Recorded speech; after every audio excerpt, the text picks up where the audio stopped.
Assalamualaikum warahmatullahi wabarakatuh. Kembali lagi di channel Nasihat Kehidupan Misteri. Pada video kali ini saya akan membahas tentang Nabi asli Indonesia dari Tanah Jawa. Islam merupakan agama dengan standar akal dan logika yang ketat. Ini formula ajaran baru yang memadukan kaidah metafisika dalam balutan fisika dasar penciptaan jagat raya beserta isinya. Itulah mengapa Islam jadi mudah begitu diterima di belahan dunia manapun, termasuk di negeri keramat ini. Kami akan membatasi kajian dari sisi keramat itu dari sudut pandang arkeologis, sebagaimana temuan Plato dalam Timaeus et Critias, Stephen Oppenheimer dalam Eden and the East, dan Arcio Santos dalam Atlantis, The Last Continent Finally Found. Berikut temuan terbaru para peneliti di Gunung Padang, Lembah Bada, dan Borobudur, peradaban besar 2-3 dimensi yang telah dikembangkan leluhur kita dan telah disepakati sebagai yang tertua dalam skala dunia. Data faktanya sulit dibantah, autentik. Dari penelitian mereka lah mencuat nama Lemuria, Atlantis, dan Dwi Pantara. Ketiganya mengembangkan ajaran yang sama, yaitu Sundayana atau pemujaan matahari. Percaya atau tidak, sampai hari ini kita masih menjalankan laku itu tanpa kesadaran yang utuh. Supaya kita tidak kehabisan energi mengulas riwayat sepanjang 70.000 tahun ke belakang sana, cukup kami sodorkan nukilan dari sebuah naskah Layang Joyoboyo atau Layang Noto berdasarkan manuskrip yang dikumpulkan oleh Raden Mas J.R. Basuki dan Michael Swart, yang disusun dan diahli bahasakan oleh Pangeran Bendoro Susetyo dan Setyo Hajar Dewantoro. Ini merupakan bagian dari manuskrip kuno Gunung Klotok yang berisi wahyu Tuhan yang ditangkap oleh Josono yang turun pertama kali pada 4336 sebelum Masehi. Angka tarikh itu saja jauh lebih dulu 2000 tahun dari kelahiran Ibrahim alaihissalam di Ur Kasdim pada 2510 sebelum Masehi atau Irak sekarang. Sebagai patriark agama Samawi, perannya tidak diragukan lagi. Ia adalah pembawa ajaran tauhid bagi Yahudi, Kristen, dan juga Islam.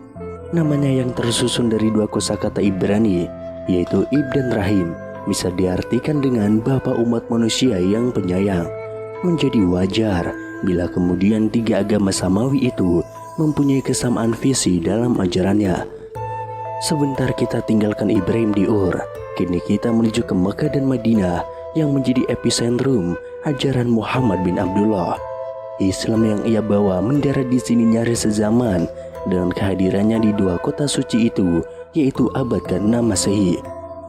Mengacu pada visi besar Josono di atas, artinya kemapanan ajaran Sundayana kemudian mengalami perkawinan silang atau malah tergerus. Bagaimana cara membuktikannya? Mudah sekali, dengan memahami laku keberagamaan dan kehidupan kita hari ini yang masih dogmatis, doktriner, ataupun sebaliknya. Bentuk perkawinan mesra tersebut dapat kita temukan pada ajaran kaum sufi atau tasawuf atau teosofi, semisal Syekh Al-Akbar Muhyiddin Ibnu Arabi dan Maulana Jalaluddin Rumi. Dua mistikus besar Islam ini terkenal dengan teori emanasinya yang menyertakan matahari sebagai simbol puncak ketuhanan. Ajaran mereka selalu dikaitkan dengan Quran Surat Nur yang berbunyi, Allah pemberi cahaya kepada langit dan bumi. Ibnu Arabi menamakan teorinya ini dengan Wahdatul Wujud. Syekh Burhanpuri yang menganut ajaran itu dan masuk ke negeri Katulistiwa menerangkannya dalam kitab Martabat 7 setali 3 uang saja, sama membahas perkara cahaya dan matahari. Sekarang mari kita kembali pada Josono, sosok Rama Agung yang menyerap limpahan wahyu dan mencatatnya dalam Layang Swara Dana 1 yang berbunyi, Hono kang hanitahake siti panglingan Jawa, sumarengan ceng soler wasi ceculuk Gusti, sinungan Gusti kang sawara kesang, hanitahake sawara prawoso ngakesang siti panglingan Jawa, saking payinat kang peteng sak nalika Gusti sumilahake trawang lan wenteh, kang Gusti cinanten tumuwuh.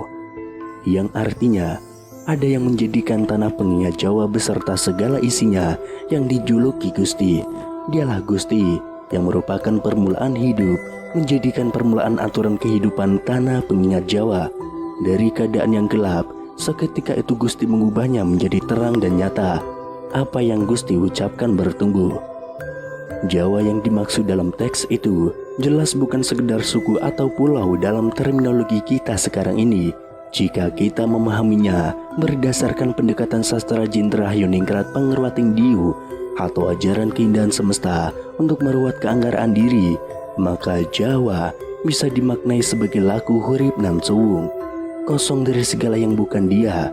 Jadi tanah Jawa adalah tempat terbaik bagi manusia untuk mengolah dirinya bersama Sang Yang Tunggal. Nukilan dari wahyu di atas berkenaan dengan semesta raya dan isinya.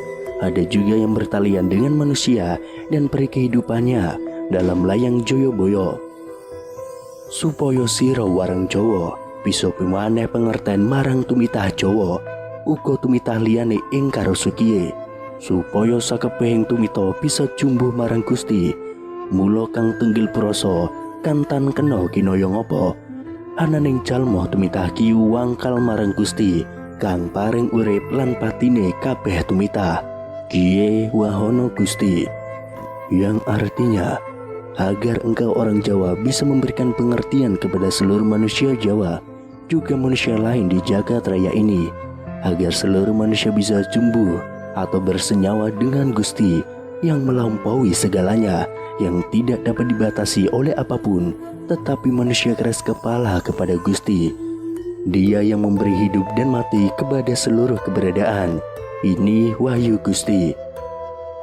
Berpegang pada hadis Nabi Muhammad SAW yang mengatakan bahwa ada 124.000 nabi dan rasul yang tidak tercatat Al-Quran, maka Josono sangat layak kita dapuk menjadi nabi pada zamannya. Amatilah wahyu yang diterima Josono dengan Al-Quran dalam Islam.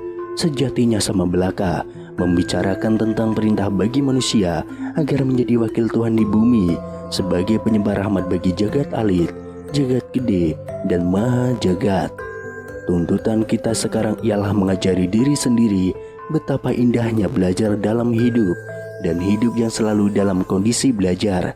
Ilmu terkait menuntun diri ini sudah merupakan riwayat langka di zaman kita ini. Orang-orang sibuk menilai, mengoreksi yang lain di luar dirinya, lalu abai pada kepandiran sendiri.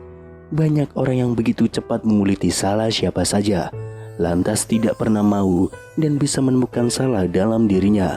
Ilmu sedemikian nampak sederhana, ya, tapi bila mau dikaji, niscaya sampailah kita pada suatu samudra di mana diri sejati menanti dalam balutan rindu purbani.